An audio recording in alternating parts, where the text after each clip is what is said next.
Notre Dieu Tout-Puissant a créé toutes choses par sa parole, ce qui est visible comme invisible.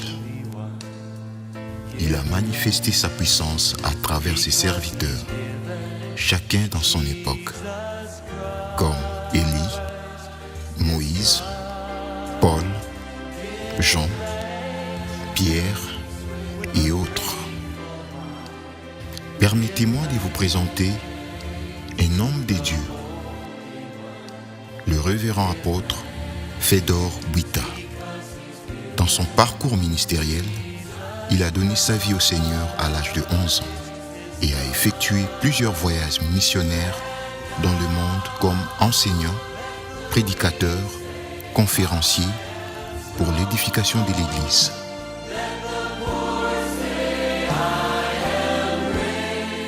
La Bible nous dit, l'Esprit du Seigneur l'Éternel est sur moi, car l'Éternel m'a haut un peu porté de bonnes nouvelles aux malheureux.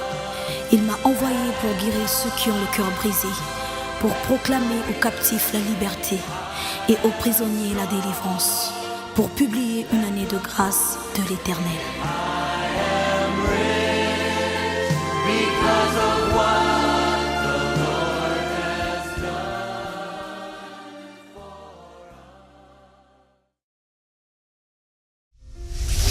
God will make a way where there seems to be no way. He works in ways we cannot see. He will make a way for me. He will be my God. Hold me closely to His side with love and strength for each new day. Viens à l'église, il n'est pas encore connecté à l'Esprit du Père. Écoute ce que Dieu te dit. Let's sing it together. Oh God. Azalité, Azalité, oh yo akokani na yo, Azalité, Azalité, Azalité, oh yo akokani na yo, Azalité,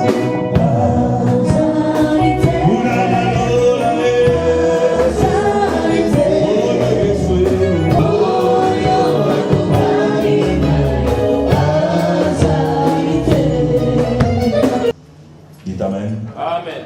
Ok. Nous prenons dans le livre de Jean. Nous allons lire comme dans la synagogue. Si vous voyez nous lever, c'est parce que nous respectons la parole de Dieu et elle est souveraine.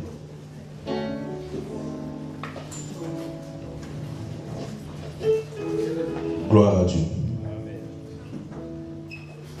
Jean chapitre 12, le verset 14 au verset 15. J'aimerais quelqu'un dans la salle qui se levait la voix haute et nous aider à lire. Je lis au nom de Jésus. Yes. Jésus trouva un anneau et saisit dessus. Selon ce qui est écrit, ne crains point, fille de Sion. Voici ton roi vient, assis sur les petits d'une ânesse. Je continue. Ses disciples ne comprirent pas d'abord ces choses, mais lorsque Jésus eut été glorifié, ils se souvinrent qu'elles étaient écrites de lui et qu'il les avait accomplies à son égard. Tous ceux qui étaient avec Jésus, quand il appela Lazare du sépulcre et le ressuscita des morts, lui rendaient témoignage. Et la foule vint au-devant de lui, parce qu'elle avait appris qu'il avait fait ces miracles. Yes. Les pharisiens se dirent donc les uns aux autres, vous voyez que vous ne gagnez rien. voici, le monde est allé après lui. Dites Amen. Amen. Prenons les Actes des Apôtres, chapitre 3, le verset 1. Je lis au nom de Jésus. Pierre et Jean montaient ensemble au temple. À l'heure de la prière, c'était la 9e heure. Il y avait un homme boiteux de naissance, qu'on portait et qu'on plaçait tous les jours à la porte du temple, appelée la Belle, pour qu'il demandait l'aumône à ceux qui entraient dans les temples. Cet homme, voyant Pierre et Jean qui allaient y entrer, leur demanda l'aumône. Pierre, de même que Jean, fixa les yeux sur lui et dit, « Regarde-nous ». Et il les regardait attentivement, s'attendant à recevoir quelque chose. Alors Pierre lui dit, « Je n'ai ni argent, ni or, mais ce que j'ai, je te le donne. Au nom de Jésus-Christ de Nazareth, lève-toi et marche. » Amen. Amen. Gloire à Dieu. Prenons nos places.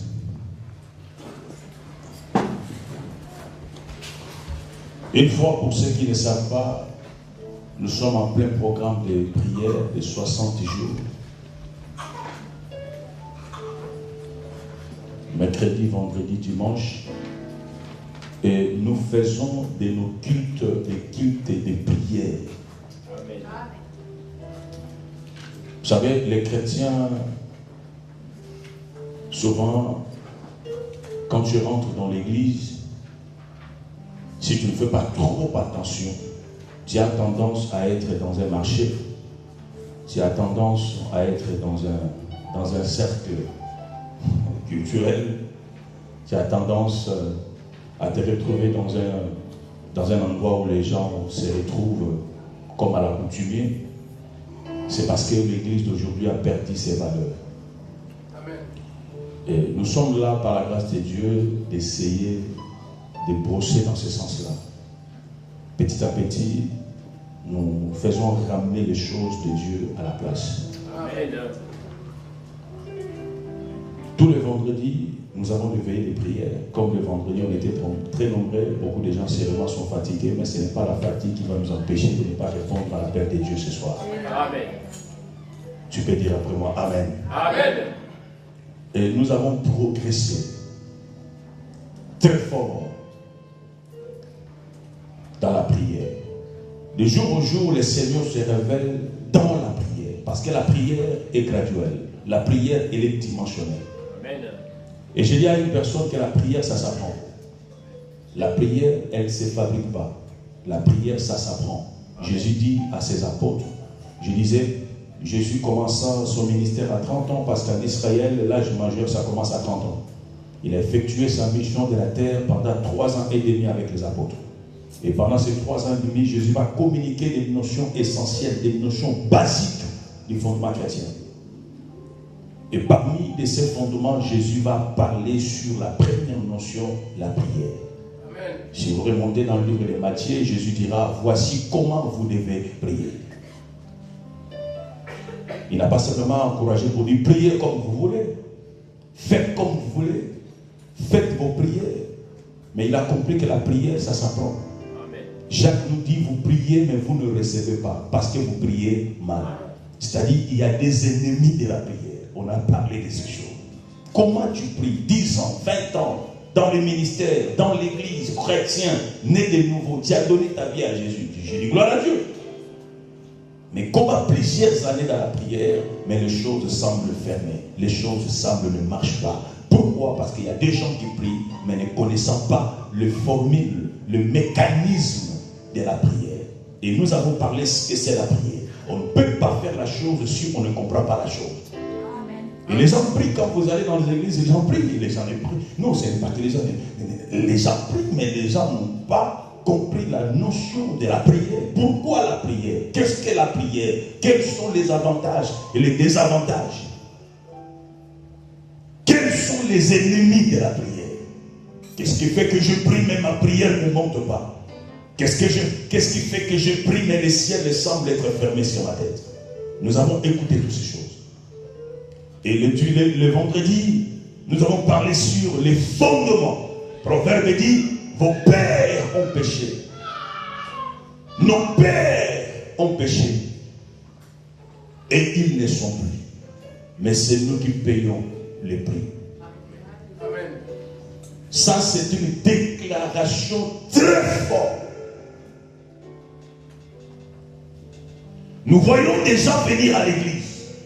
Personne ne peut me dire que je souhaiterais échouer dans ma vie. Jamais. Même moi qui vous parle, j'ai envie, j'ai besoin de réussir. Un enfant qui vient de naître aujourd'hui, si vous pouvez parler, vous le demandez, il vous dirait, je veux réussir. Mais qu'est-ce qui fait que beaucoup de choses, malgré nos besoins de la réussite, mais les choses n'arrivent pas à monter comme il fallait? Amen. Nous avons compris dans la prière.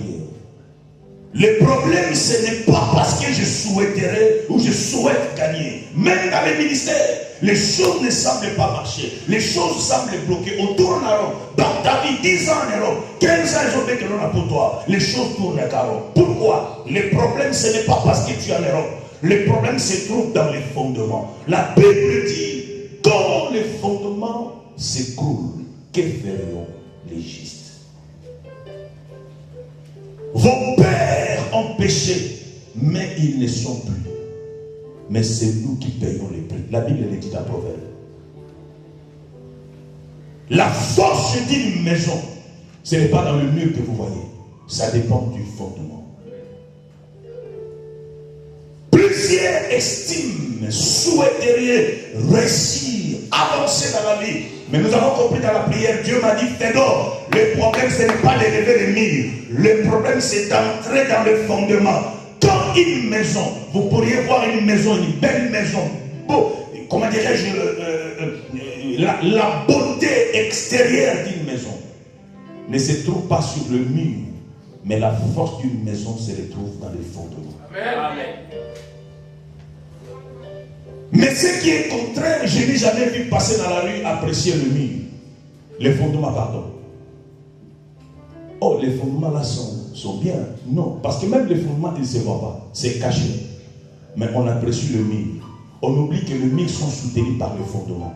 C'est pourquoi les architectes, quand ils viennent construire un immeuble, une maison, quelque part, ils prennent le temps même de pouvoir étudier le sol, la terre. Pourquoi? Pour savoir la maison que nous avons construite. Est-ce que ce terrain peut tenir? Nous avons l'image de construire un immeuble de 15 étages. Est-ce que la solidité du fondement, est-ce que ça pourra tenir? On ne pourrait pas mettre un immeuble de 15 étages sur un fondement de 2 étages. Les 15 étages ne tiendront pas, ça va s'écrouler. Et si vous voulez résoudre un problème à propos d'un arbre, vous ne pouvez pas couper cet arbre au tronc. Vous couperez ça au tronc, quelques mois, quelques années, l'arbre va pousser. Mais si vous voulez plus de l'arbre, il faut le déraciner. J'ai compris que beaucoup de nos problèmes ne se trouvent pas dans nos besoins, dans nos déçus, mais c'est les fondements qui sont pourris.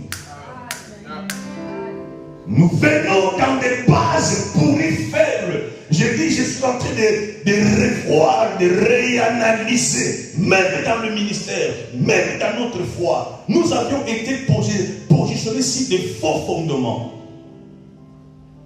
Et Jésus va récupérer l'affaire en disant, celui qui est sage, c'est celui qui bâtit sa maison sur les rocs. Pourquoi? Parce que quand les vents les est tempérés, la tempête va souffler. Celui qui a bâti sa maison sur les rocs, sa maison résistera. Mais celui qui va bâtir sa maison sur les sables, le vent va l'emporter. Même dans les ministères, je dis, mais comment vous verrez les Américains, les grands hommes de Dieu réussir, mais dans nos églises, dans nos communautés, les choses ne marchent pas. Pourquoi? C'est une question de base. Quand votre base est pourrie, tout ce que vous allez faire monter en haut, quelle que soit la beauté de la chose, ça va céder. Pourquoi? Parce que la base a été pourrie. Dans l'angle spirituel comme dans l'angle physique, beaucoup de familles sont pourries. Beaucoup les enfants sont gâtés. Vous croyez que c'est vous qui êtes les problèmes. Les problèmes, ce n'est pas vous. Les problèmes, ça vient à votre source. Beaucoup de mariages ne tiennent plus. Les mariages sont devenus comme si, comment on appelle ça? Les CDI. CDD, c'est ça? On s'est marié aujourd'hui pour se casser demain. Mais 10 ans à l'église, dans la bouche enfant de Dieu, serviteur de Dieu. Pourquoi? Les problèmes viennent du fondement. Et moi je dis même, en Israël, la plus grande bénédiction qu'un père peut donner à ses enfants, c'est la bénédiction de la parole. Amen. Est-ce qu'aujourd'hui nous avons des papas qui nous lèguent la bénédiction? Vous trouverez même un pasteur qui se lève pour maudire ses enfants. Et il ne se prend plaisir de dire de telles bêtises. Et nous sommes venus déclarer, faire des prières pour démanteler des mauvais fondements. Briser des mauvais fondements. Quand Dieu appelle Gédéon, la Bible dit Gédéon va courir pour répondre à l'appel de Dieu. Quand il court, parce que dans la Bible, partout où Dieu visite son peuple, il bâtissait un autel. Et Dieu appelle Gédéon. Écoutez les dits de Gédéon. Je viens d'une famille pauvre. Il décrit la source d'où il vient. Malheureuse famille dont je sors, dont je viens. Et quand Gédéon va courir pour bâtir l'autel, la nuit Dieu vint, le prend par la main, les pépède et le dit non, Gédéon, tu ne pourras pas bâtir d'abord l'autel pour moi. Tu vas d'abord commencer à détruire les autels de vos pères. Ensuite, tu vas bâtir un autel pour moi. Amen.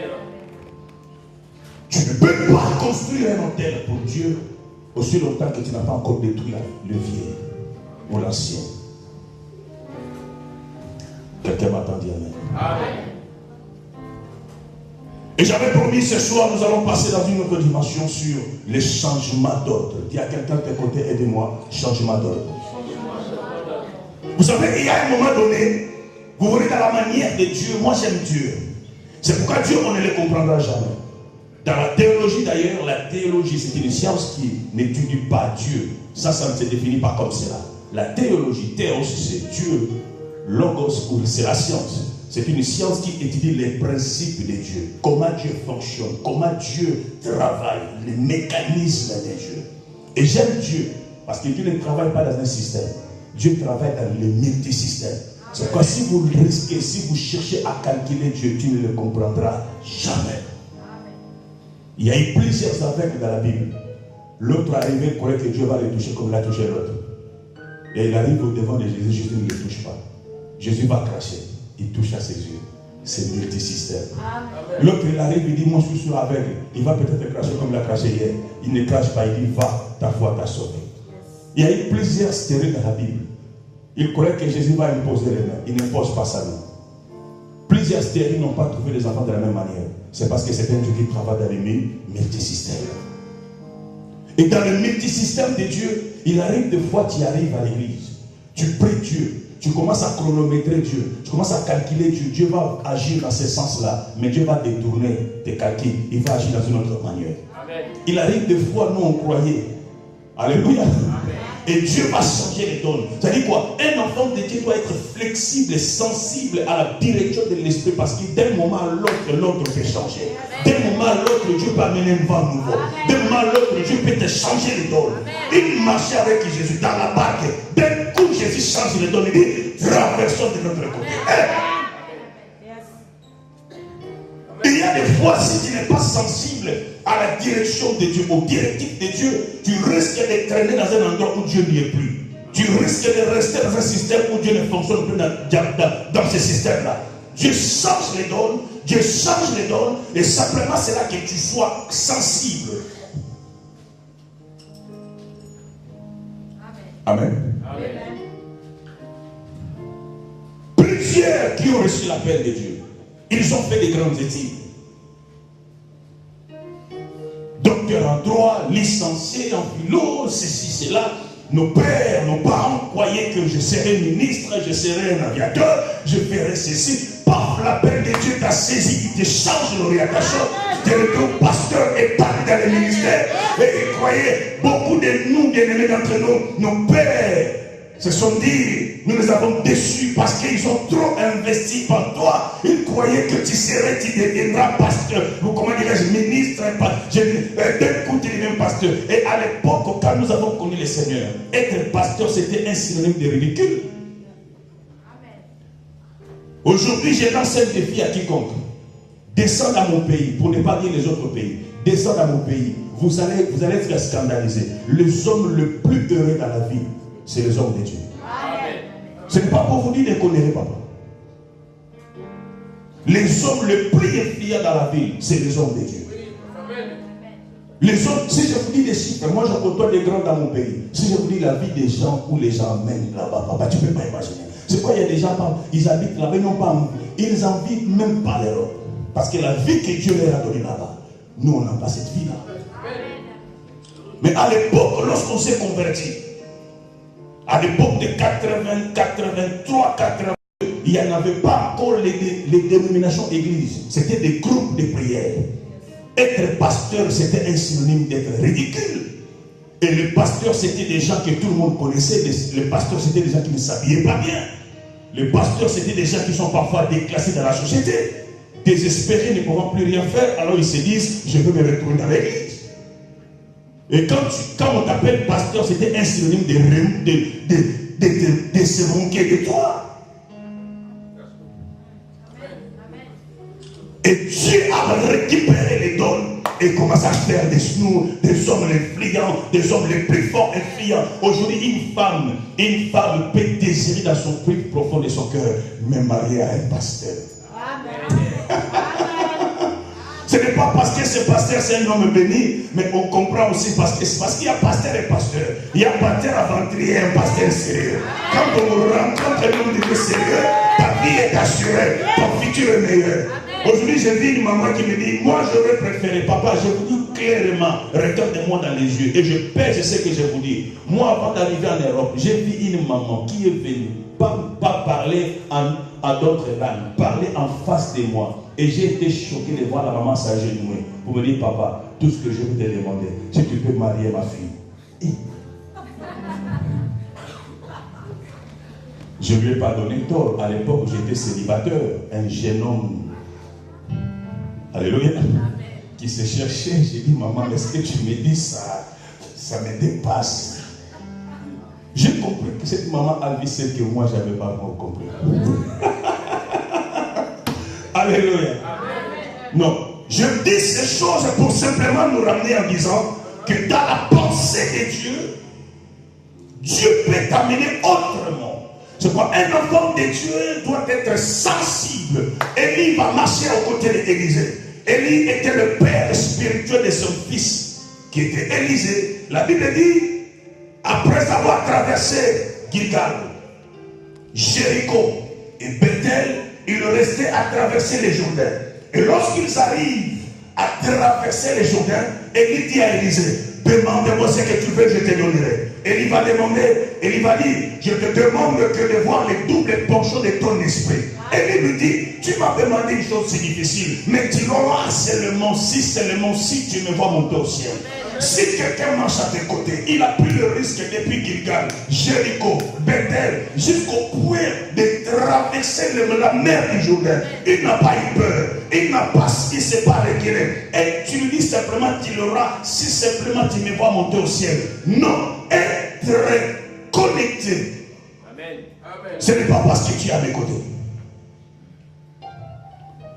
Lorsqu'un tourbillon arrive, prendre Élie, le monter dans un tourbillon, la Bible dit, Élisée cria, mon père, char d'Israël et sa cavalerie.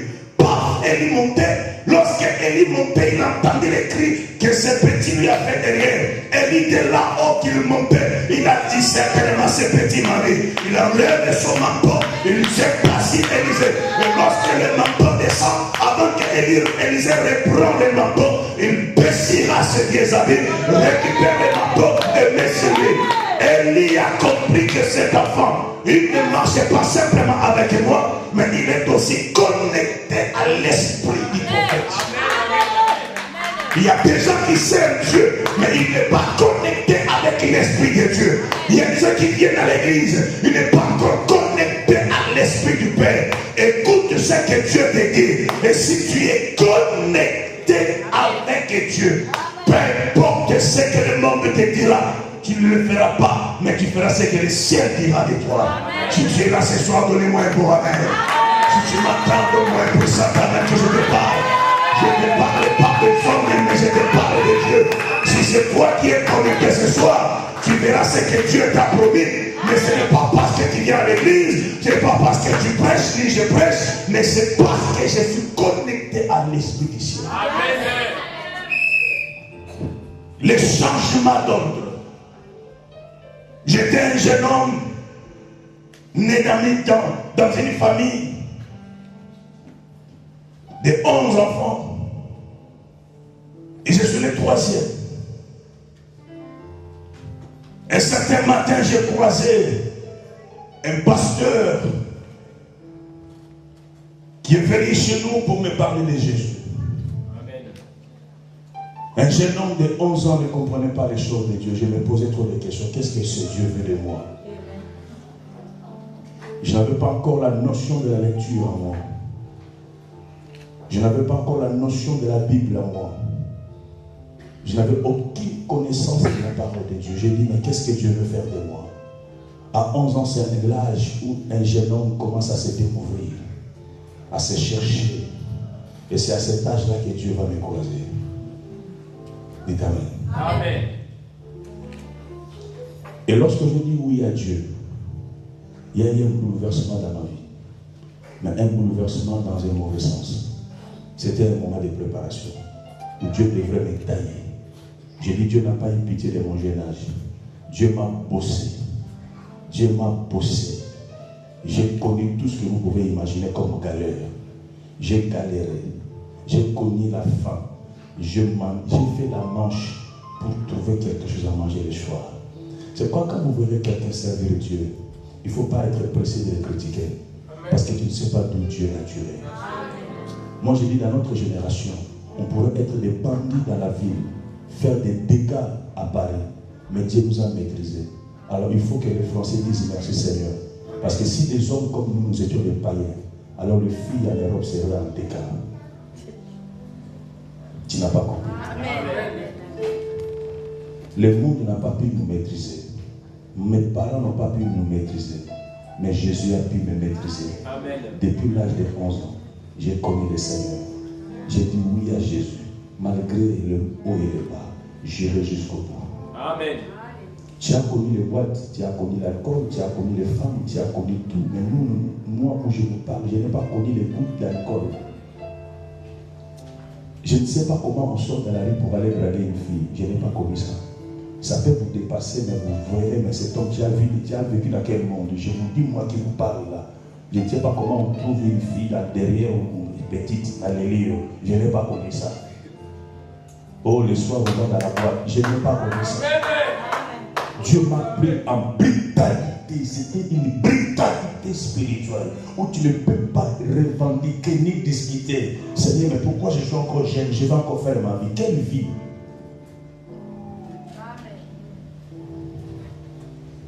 Dieu est bon. Amen. Changement d'ordre. Yes. Dis après moi, changement d'ordre. Dieu veut changer de l'ordre dans ta vie. Amen. Il y a des fois, tu avais une orientation selon tes pensées, selon tes calculs. Mais sois flexible à Dieu parce que Dieu va changer de l'ordre dans ta vie. Amen. Et tout ce que j'aime de Dieu, Dieu est bon. Il peut te demander quelque chose si difficile à faire. Mais quand tu le feras, le bénéficiaire c'est toi. Amen. Il peut te demander une chose si difficile de faire. Mais quand tu le feras, le bénéficiaire c'est toi. Amen. Jésus dans son ministère, avec les apôtres, il a passé 3 ans, comme je viens de le dire. Selon l'exactitude de la vérification, j'en parle même de 3 ans et demi. Si on peut l'accorder, on dit 3 ans et demi. Après quoi, Jésus a rendu l'âme, il est parti au ciel vers le Père. Et si Christ a passé 3 ans avec ses apôtres, sûrement il y a eu 3 Pâques. Et l'histoire de la Bible est que Jésus entrait dans les temples et ça fait partie des premières années du mandat de Jésus avec les apôtres. Quelqu'un me suit? Amen. Suis-moi parce que je te parle des choses que je maîtrise. Amen. Et vous avez entendu Jésus entrer dans les temples. La Bible utilise un langage prophétique en disant qu'il a pris les fouets et commencé à chicoter les marchands. Ceux qui connaissaient Jésus, ceux qui ont la maîtrise de la connaissance de la personne de Jésus, ils ont été scandalisés. Et selon les recherches de la Bible, ces choses prédisaient préparer les choses spirituelles dans la vie d'une personne. Si vous lisez les textes, vous allez imaginer, c'est comme si Jésus a pris les vrais fouets et commençait à fouetter les gens. Et beaucoup de prédicateurs ont prêché dans ce sens-là. Mais à la personne de Jésus, cela ne correspondait pas à ses critères. Parce qu'on voit un Dieu lent à la colère, riche à compter, plein de compassion. Dites Amen. Et une telle personne va prendre le fouet et d'un coup il commence à chicoter les gens, à renverser les tables. Je pense que ça lui crée des gros problèmes. Mais dans ce langage de la Bible nous montre simplement un langage spirituel qui devait s'effectuer. Or, si vous lisez les Écritures, on ne dit pas que Jésus a pris un fouet de corde. Mais dans un langage, dans une traduction hébraïque, on dira Jésus a pris une fouet à corde. Je vais interpréter une personne. Or, quand on parle d'une fouet à corde, c'est-à-dire c'était, vous savez, en Israël, ils ont une coutume. À chaque fois, il y avait des grands rassemblements, des grands événements publics. Ils utilisaient les sons. Soit pour sonner de la trompette, et par rapport au son de la musique, au son de l'accord, de la manière que le son va sortir, le peuple va discerner de quel genre d'événement il s'agit. S'il fallait se rassembler, s'il fallait prier, s'il fallait chanter, ou s'il fallait faire quelque chose. Cela dépendait du son de l'accord. Et quand Jésus va prendre ce corps, il rentre dans les temples. La Bible dit qu'il a trouvé ce qu'il ne fallait pas être dans la maison de Dieu. Qu'est-ce qu'il a trouvé? Les marchands, les gens vendaient, faisaient leur marché. Et ceux qui n'étaient pas dignes de la maison du Seigneur. Et Jésus, sûrement, quand il a pris un fouet à corps, il commençait à taper sur une table, il commençait à taper sur dans un lit, et les sons qui retentissaient, les gens ont compris certainement qu'est-ce qu'il fallait faire en cet instant-là. Et la Bible dit que les gens commencent à prendre chacune ses disponibilités pour aller vider les tables, parce que Jésus ne pouvait pas accepter, de belles choses se passer dans la maison de son Père. Il va parler en disant, la maison de mon Père est appelée une maison de prière et non une caverne de voleurs. Une prophétie qui était assise, une prophétie qui était couchée pendant des siècles, et Jean va se révéler dans 1 Corinthiens en disant, ne savez-vous pas que vos corps est le temple de Dieu, que le Saint-Esprit habite en vous, le temple que Jésus entrait pour débarrasser, pour mettre dehors les marchands. Ce n'était pas les temples faits par des hommes, mais c'était les temples spirituels que son Père a créés. Et cette maison, c'est quoi? C'est que Jésus est venu faire. Il est venu arrêter les marchands. Il est venu arrêter les marchés dans ta vie. Les marchés où les sorciers ont fait des années en années dans ta famille, des années en années que le diable a fait. Et je t'annonce une bonne nouvelle. Ce soir, c'est la fin de la récréation. Jésus est entré sur l'ordre.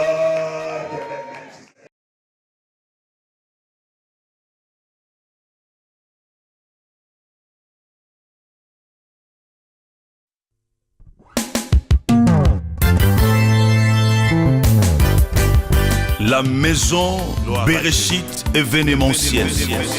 Bereshit événementielle. Vous ouvre ses portes pour vos tournages, montages vidéo, vos interviews. Une seule adresse. Bereshit événementiel. La maison Bereshit événementiel, c'est aussi un studio d'enregistrement professionnel pour vos prises de son, vos mixages et mastering. Une seule adresse. Bereshit événementiel. Bereshit événementiel, c'est aussi une location des salles et bureaux pour vos activités telles que mariage, conférences, baptême, anniversaire, séminaire ou toute autre manifestation. Une seule adresse. Bereshit événementiel. Au 123 Léopold Réchaussière. 93 300 Aubervilliers. À 5 minutes du métro Fort d'Aubervilliers. Sur la ligne 7. Vous pouvez nous contacter au numéro suivant 06 27 58 21 23 ou au 07 53 92 67 39. La maison Bereshit événementiel. Bereshit événementiel. Moto, moto, lelo, moto, moto, moto, lelo, moto,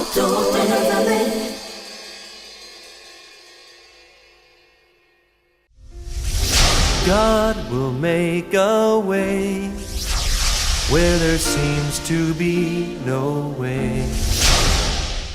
He works in ways we cannot see.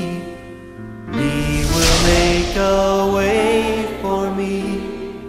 He will be my God.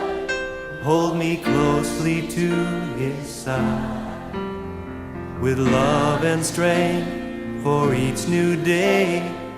Viens à l'église, il n'est pas encore connecté à l'Esprit du Père. Écoute ce que Dieu te dit.